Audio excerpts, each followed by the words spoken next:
શરમ જરાક પણ નહીં આવે કે વકીલ છું, ધરાઈને ફી લઉં છું, ગરીબના કેસ મફત લડું છું, બાકી પૈસાવાળા છે કામની ગેરંટી આલું છું, ફી ધરાઈને લઉં છું અને એ પૈસા અમારા બાળકો માટે વાપરું છું.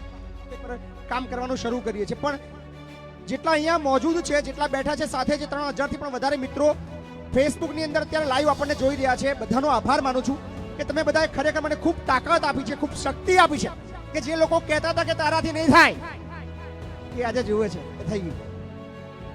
અને ખરેખર હજી બીજી વસ્તુ એ છે કે આ એક વચ્ચેની ગેપ હતી. આ જે બિલ્ડિંગ બન્યું છે આપણે સંકુલ 2, તમને બધાને ખબર છે કે આખા ભારતનું સૌથી મોટું અનાથ બાળકોનું ઘર અત્યારે કામ પ્રગતિ પર છે અને એના પાયા બહાર નીકળ્યા બાદ પ્લિન્થ પૂરણ બાદ એને સમય આપવાનો હતો 2-3 મહિનાનો. એ 3 મહિનાનો સમયનો સદુપયોગ કરીને આપણે બીજી એક બિલ્ડિંગ આખી ઊભી કરી દીધી જ્યાં 200 વૃદ્ધોને આશરો મળવાનો છે. અને ઘણા લોકો એવું કહે છે કે મહીપતસિંહ વૃદ્ધાશ્રમ સારું ના કહેવાય, વૃદ્ધાશ્રમ હોવા જ ના જોઈએ. પણ ફક્ત એવું નથી કે જે દીકરાઓ છે એ માતા પિતાને કાઢી મૂકે છે અને એ વૃદ્ધાશ્રમમાં જાય છે. ઘણા એવા છે જેના દીકરા નથી, એ ક્યાં જશે? ઘણા એવા છે જેના દીકરા એક્સપાયર થઈ ગયા છે, એ ક્યાં જશે? ઘણા એવા છે જે લાચાર છે, તકલીફમાં છે, દીકરા તો છે પણ સહન નથી થતું, એ ક્યાં જશે? એટલે એ બધા લોકો મને અત્યારે જે લાઈવમાં છે અને જે જોઈ રહ્યા છે દરેકને એક અપીલ કરું છું, તમારા વિસ્તારની અંદર કોઈ પણ એવો વ્યક્તિ દેખાય, વૃદ્ધાશ્રમ એટલે ઉંમર સાથે કોઈ લેવા દેવા નથી, 30 વર્ષ 25 વર્ષ 40 વર્ષ વોટેવર એની જે પણ એજ છે, કોઈ પણ વ્યક્તિ જરૂરિયાતમંદ દેખાય, ખાલી એક મેસેજ, ટેક્સ્ટ મેસેજ કરી દેજો કે બાપુ આ જગ્યાએ જરૂરિયાતમંદ વ્યક્તિ છે ને એને તમારા ધરતીના છેડાની અંદર રહેવાની જરૂર છે. મહીપતસિંહની ગાડી અથવા મહીપતસિંહની ટીમ અથવા મહીપતસિંહ પોતે એ વ્યક્તિને લેવા જવાની અત્યારથી જ ખાતરી આપું છું. અત્યારે વૃદ્ધાશ્રમ શરૂ થઈ ગયું છે. શરૂ થતાના પહેલા જ 15 થી 17 વૃદ્ધો ઓલરેડી 1 મહિનાથી આપણા સંકુલની અંદર રહે છે. આવતીકાલથી અહીંયા એ રહેવા પણ આવવાના છે અને મને વિશ્વાસ છે અને આના માટે પર્સનલી હું કામ કરવાનું છું શોધીને લગભગ 30 દિવસની અંદર. અને બધાને ખબર છે બાપુ બોલે કરે, 30 દિવસની અંદર અહીંયા 200 વૃદ્ધો દેખાવાના તમને. અને એવા મતલબ અઘરી જિંદગી વાળા છે, અત્યારે કહી રહ્યા છે, ક્યાંક દુઃખમાં છે, ક્યાંક તકલીફમાં છે, પણ એમને શોધીને અને આ જવાબદારી તમને આપું છું. તમારે ફક્ત તમારા વિસ્તારના એવા લોકોની માહિતી મારા સુધી પહોંચાડવાની છે, એમને તમારા ઘરેથી લાવીને અહીંયા રાખવાની અને સારામાં સારી છાતી ઠોકીને બોલું છું, અહીંયા જે રહેવાના છે ને 5 સ્ટાર સુવિધા આપવાનો છું. હજુ ખાલી આ ખોખું દેખાય છે તમને, લગભગ આવતા ગરમી પહેલા તમને દરેક રૂમની અંદર એસી દેખાવાના છે. એ મારા જે વૃદ્ધો આવવાના છે એમને અહીંયા રહેવા આપવાનું છે. સારામાં સારું મોટું પ્રોજેક્ટર, સારામાં સારી મૂવીઝ અને એનાથી પણ મોટી વસ્તુ એક બસ તૈયાર કરી રહ્યો છું, સ્લીપર કોચ, અને તમામ વૃદ્ધોને દર મહિને જાત્રા કરવા માટે ગુજરાત બહાર પણ મોકલીશ. એ પણ તૈયારી કરી છે. બહુ બધું છે. અહીંયા રહેશે એટલે આનંદ જ આવવાનો છે. એમના જેટલા પણ અંતિમ સમયના પળો છે એ હંમેશા ખુશ રીતે, હંમેશા આનંદિત રીતે અને હંમેશા ઉત્સાહ સાથે, કારણ કે મને ખબર છે કે મા બાપ વગરના બાળકોનું જીવન શું છે. એમને રાત્રે અહીંયાથી બસ ભરીને રોજ જમવા ત્યાં લઈ જઈશું, જમવાનું અહીંયા બનશે, પણ સાથે રાત્રે જે મારા બાળકો જે છે એ મા બાપ વગરના છે એમને એ માતા પિતા ત્યાં સાથે જમશે એવો આખો પ્લાન કર્યો છે. એટલે કોઈ અનાથ ના રહે, મારા બાળકો અનાથ ના રહે અને જે વૃદ્ધો આવવાના છે એ પણ દીકરા વગર ના રહે, એ માટેનું આખું આયોજન છે. અને બીજી ખાસ વાત, મહીપતસિંહ પાઠશાળા એનું પણ આજે લોકાર્પણ કર્યું છે. કેટલા લોકો આવ્યા છે મહીપતસિંહ પાઠશાળાની અંદર એડમિશન લેવા માટે? હાથ ઊંચો કરો ને. યસ, પાછળ બહુ બધા છે. લગભગ 50 થી પણ વધારે મિત્રો આવી ચૂક્યા છે જે અહીંયા કાલથી રહેવાના છો ને. અહીંયા આજથી જ રહેવા આવી ગયા છે. એટલે લગભગ 100 થી વધારે લોકો તો આવતીકાલે અહીંથી રહેવાના જ છે. એટલે એ બી થઈ ગયું. બહુ બધું વિચાર્યું છે મહીપતસિંહ પાઠશાળામાં. ઘણા બધા લોકો ટેલેન્ટેડ છે, પણ કદાચ કંઈક કમી છે, કંઈક પૈસા નથી, કોઈક સહકાર નથી, કોઈ મદદ કરવાવાળું વ્યક્તિ નથી. તો એના માટે મહીપતસિંહ પાઠશાળા છે. અને ખાતરી આપું છું 45 દિવસ અહીંયા રહેવાનું છે. દિલથી જે પણ શીખવાડું એ શીખજો, બાકી બધું મારા પર છોડજો. ખાતરી મારી, 45 દિવસ બાદ દર મહિને 20,000 રૂપિયા તમે ના કમાવ ને, લાફો મારજો અહીંયા આગળ. છાતી ઠોકીને બોલું છું, પણ ખાલી દિલથી કામ કરજો. અને બીજી વસ્તુ કે આ બિલ્ડિંગ બનાવવા માટે જેટલા પણ લોકોએ મને મદદ કરી છે એમનો બહુ આભાર માનું છું. હા, દાતાઓ નથી મળ્યા આ વખતે, અને મારી બી ભૂલ છે કે આ બિલ્ડિંગ મેં સોશિયલ મીડિયામાં બતાવી નથી, આના લાઈવ પણ નથી કર્યા, આના રૂમના ફોટાસ કે શું બની રહ્યું છે આપણે બતાવ્યું નથી.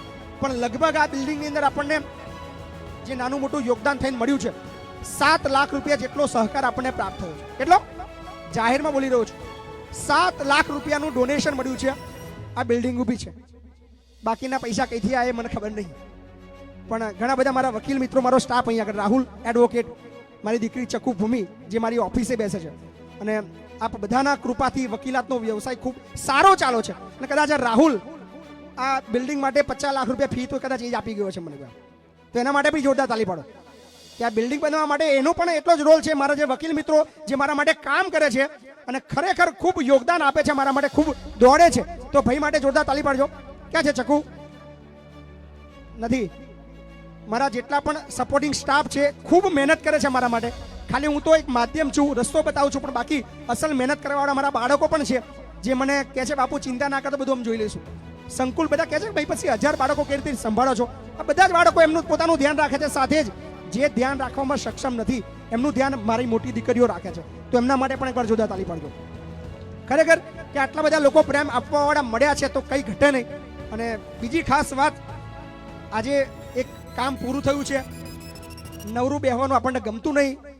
એક નવી એક મસ્ત મજાની જાહેરાત કરીએ છીએ કે આખા ગુજરાતની, આ નવી જાહેરાત છે, યાદ રાખજો, આખા ગુજરાતની સૌથી મોટી આંગણવાડી લવાલ ગામની અંદર બનવા જઈ રહી છે. એની ખાતરી, કારણ કે વૃદ્ધો આવી જવાના છે, મોટા બાળકો છે, પણ નાના બાળકો પાયાની અંદર જ એમને એવા સંસ્કાર આપીએ, એવી તાકાત આપીએ, એવી મજબૂતીથી જમાડીએ, સારામાં સારું શીખવાડીએ. એટલે આંગણવાડી એક એવી બનવાની છે જેની જમીન આપણે ઓલરેડી લઈ લીધી છે. બરાબર? ખાલી હવે કામ શરૂ કરવાનું છે. આનું પત્યું એટલે એનું શરૂ થશે. અને લગભગ કહી શકાય કે બીજા 100 દિવસની અંદર તમારે બધાએ ફરી આવવાનું થશે લોકાર્પણની અંદર.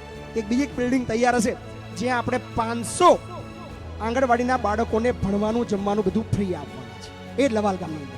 ને એટલે જ નક્કી કર્યું છે, એલડીએ કીધું એમ કે લવાલને શિક્ષણ નગરી, શિક્ષણ માટે બહુ બધું બનવાનું છે. આવનારા 2027 સુધીમાં મહિપતસિંહનું સપનું છે. મહિપતસિંહ આખા વર્લ્ડના સૌથી મોટા પિતા બનવાનું સપનું જુએ છે. મારી ઈચ્છા છે કે 2027 31 ડિસેમ્બર એટલે લગભગ હજી મારી પાસે 2.5 વર્ષ છે. એ 2.5 વર્ષમાં 5100 દીકરા દીકરીઓનો પિતા બનવાનું મારું સપનું છે. અને એ બધા માટે આપ તમામ મિત્રો પાસે સહકાર માંગુ છું કે બસ આવી જ રીતે મારી સાથે તમે ઊભા રહેજો. કામ ક્યાંય ટકવાનું નથી અને પૈસાની તો ચિંતા જરાક પણ નથી. તાકાત છે, ઘણા આપે છે ને એની સાથે કમાવાની પણ તાકાત છે. પોતાનો ખર્ચો સામાન્ય છે, પણ હા બોલીશ, શરમ જરાક પણ નહીં આવે કે વકીલ છું, ધરાઈને પી લઉં છું, ગરીબના કેસ મફત લડું છું, બાકી પૈસાવાળા છે કામની ગેરંટી આલું છું, ફી ધરાઈને લઉં છું, અને એ પૈસા અમારા બાળકો માટે વાપરું છું. કંઈ ખોટું હોય તો તમારી ઈચ્છા, પણ મારી આ પેટર્ન છે, આ જ સિસ્ટમ છે કે મફત કામ મહિપતસિંહે બંધ કર્યું છે. હા, જરૂરિયાતવાળા હશે, ગરીબ હશે, એના માટે મહિપતસિંહ વગર પૈસે લડશે, વગર પૈસે દોડશે. પણ તમે પૈસાવાળા છો તો ફી ધરાઈને હોય તો જ મહિપતસિંહ જોડાવજો, બાકી ના આવતા. ખુલ્લી વસ્તુ છે. અને તમારી જે આપેલી ફી છે, અને હું છાતી ઠોકીને બોલી શકું કે કદાચ મારા વકીલ મિત્રો એને બધા જે કેસો મને મળ્યા છે, 1,43,00,000 રૂપિયા બિલ્ડિંગની અંદર મારા કેસના ગયા છે. આ આનંદ છે મને કે મારા ટીમ મિત્રો પણ મારા માટે એટલું કામ કરે છે. ખૂબ ખૂબ આભાર માનું છું. જેટલા પણ લોકો અહીંયા આગળ હાજર રહ્યા, જેટલા પણ લોકોએ આ ઉત્સાહભેર આ પ્રસંગને વધાર્યો અને ખૂબ પ્રેમ આપ્યો છે. બહુ બધા કલાકારો, અમારા દેવ પગલીભાઈ, જીતુભાઈ, મમતાબેન, શશી અને શેખાવત બાપુ, યુવરાજસિંહ, પોપટભાઈ, ઘણા બધા લોકો અહીંયા આગળ આવ્યા. બહુ બધા લોકોએ ખરેખર બહુ તાકાત વધારવા મને મદદ કરી છે. એ બધાનો આભાર માનું છું.